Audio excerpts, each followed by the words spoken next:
Hello friends, ಇವತ್ತಿನ ದಿವಸ ನಾವು ಘಾತಾಂಕಗಳು ಮತ್ತು ಘಾತ ಸೂಚಿಗಳು ಅನ್ನುವಂತ ಪಾಠದ ಲೆಕ್ಕಗಳನ್ನ ಬಿಡಿಸ್ತಾ ಇದ್ದೀವಿ.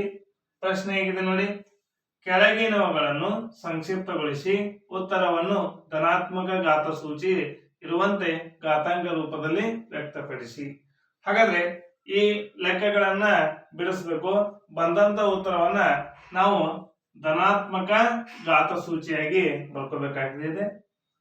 ಹಾಗೆ ನೋಡಿ, ಒಂದು ಲೆಕ್ಕವನ್ನು ಬಿಡಿಸೋಣ. -3 ಘಾತಾಂಕ 4 ಗುಣಾಕಾರ 5 ಮೂಲಾಂಶ ಘಾತಾಂಕ 4 ಅಂತಿದೆ. ಹಾಗಾದ್ರೆ ಇದನ್ನ ಯಾವ ರೀತಿ ಬರ್ಕೋಬೇಕಂದ್ರೆ ನೋಡಿ, ಈ -3 ನಾವು ಹೇಗೆ ಬರ್ಕೋಬಹುದು ಅಂದ್ರೆ ಯಾವುದು 3 ಗುಣಿಸು -1. ಹೌದಾ?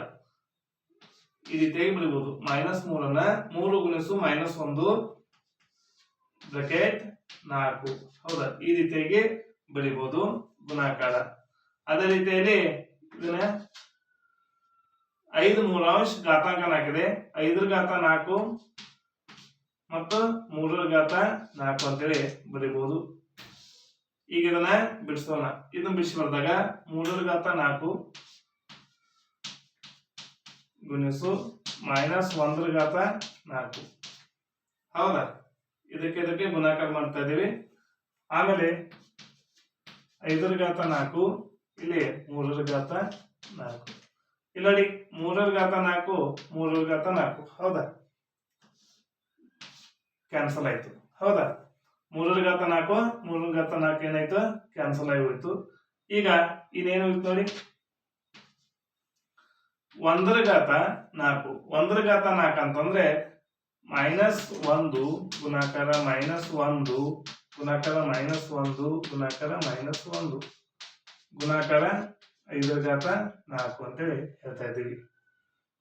ಹಾಗಾದ್ರೆ -1 ಗುಣಿಸು -1 ಉತ್ತರ ಎಷ್ಟಾಗ್ತದೆ? 1 ಆಗ್ತಾ ಇದೆ.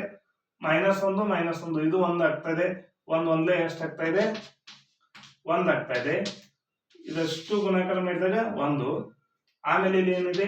5 ಘಾತ 4. ಹಾಗಾಗಿ ಯಾವುದೇ ಸಂಖ್ಯೆಯನ್ನ 1ರಲ್ಲಿ ಗುಣಿಸಿದಾಗ 5 ಘಾತ 4 ಅಂತೇಳಿ ಬರ್ತಾ ಇದೆ. ಹಾಗಾಗಿ ನೋಡಿ, ಇಲ್ಲಿ ಉತ್ತರವನ್ನ ಘಾತ ಸೂಚಿ ಇರುವಂತೆ ಘಾತಾಂಕ ರೂಪದಲ್ಲಿ ಬರೆಯಿರಿ ಅಂದರೆ ಇಲ್ಲಿ ಉತ್ತರವನ್ನ ಘಾತಾಂಕ ರೂಪದಲ್ಲಿ ಬರ್ಬೇಕು.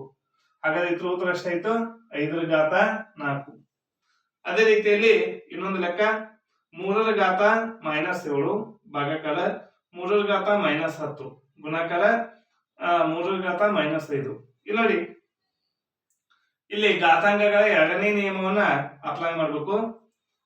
ಇಲ್ಲಿ ಯಾವ ನಿಯಮ ಅಂದಾಗ ಎ ಘಾತಾಂಕ m ಭಾಗಾಕಾರ ಎ ಘಾತಾಂಕ n ಎ ಘಾತಾಂಕ m - n. ಹಾಗಾದ್ರೆ ಇಲ್ಲಿ ಭಾಗಾಕಾರ ಇದ್ದಾಗ ಆಧಾರ ಸಂಖ್ಯೆ ಅದೇ ಇರ್ತಾ ಇದೆ. ಇದರಲ್ಲಿ ಇದನ್ನ ಕಲಿಬೇಕು. ಹಾಗಾದ್ರೆ 3 -7 ಇಲ್ಲಿ ಮೈನಸ್, ಇಲ್ಲಿ ನೋಡಿ m ಅಂದ್ರೆ -7 ಮೈನಸ್ ಚಿಹ್ನೆ. ಇದಾದ್ಮೇಲೆ ಬ್ರಾಕೆಟ್ ನಲ್ಲಿ ಮೈನಸ್ ಬರ್ತಾ ಇದೆ. ಹಾಗಾದ್ರೆ ಇದೆಷ್ಟಾಗ್ತಾ ಇದೆ ಅಂದ್ರೆ ಇದು -7 ಮೈನಸ್ ಮೈನಸ್ ಗುಣಿಸಿದಾಗ ಪ್ಲಸ್ ಆಯ್ತು 10. ಹಾಗಾದ್ರೆ ಇಲ್ಲಿ ನೋಡಿ, ಇದರ ಉತ್ತರ 3 ಘಾತ, ಇಲ್ಲಿ ಪ್ಲಸ್ ಚಿಹ್ನೆ, ಇದು ಪ್ಲಸ್ 10 ಇದು -7. 10ರಲ್ಲಿ 7 ಕಳೆದಾಗ ಏನಾಗ್ತಾ ಇದೆ? 3 ಆಗ್ತದೆ. 10ರಲ್ಲಿ 7 ಕಳೆದಾಗ 3 ಆಗ್ತಾ ಇದೆ. ಎಂತ 3? +3. ಇಷ್ಟನ್ನು ಮಾತ್ರ ನಾವೀಗ ಬಿಡಿಸಿದ್ದೇವೆ. ಇಲ್ಲಿ ಮುಂದೆ ಏನಿದೆ? ಗುಣಾಕಾರ 3 ಘಾತ -5. ಹಾಗಾದ್ರೆ ನೋಡಿ, ಒಂದನೇ ನಿಯಮ ಆಧಾರ ಸಂಖ್ಯೆ ಸೇಮ್ ಇದೆ. ಇಲ್ಲಿ ಗುಣಾಕಾರ ಇದ್ದಾಗ ಇಲ್ಲಿ ಭಾಗಾಕಾರ ಇದ್ರೆ ಇದೇನಾಯ್ತು? ಮೈನಸ್ ಆಯ್ತು. ಇಲ್ಲಿ ಗುಣಾಕಾರ ಇದ್ರೆ ಪ್ಲಸ್ ಆಗ್ತಾ ಇದೆ. ಹಾಗಾದ್ರೆ 3 ಘಾತಾಂಕ +3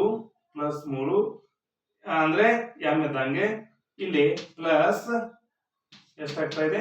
-5. ಹಾಗಾದ್ರೆ ನೋಡಿ, 3 ಘಾತಾಂಕ +3 ಇಲ್ಲಿ ಪ್ಲಸ್ ಮೈನಸ್ ಗುಣಿಸಿದಾಗ ಏನಾಗ್ತಾ ಇದೆ? ಮೈನಸ್ ಆಗ್ತಾ ಇದೆ. ಹಾಗಾದ್ರೆ 3 ಘಾತಾಂಕ -2 ಇದನ್ನ ಯಾವ ರೀತಿ ಬರೀಬಹುದು?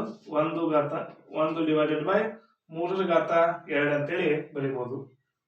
ಅದೇ ರೀತಿಯಲ್ಲಿ ಇನ್ನೊಂದು ಲೆಕ್ಕ, ಹೌದಾ, 2 ರ ಘಾತ -3 ಗುಣಾಕಾರ -7 ಘಾತಾಂಕ -3.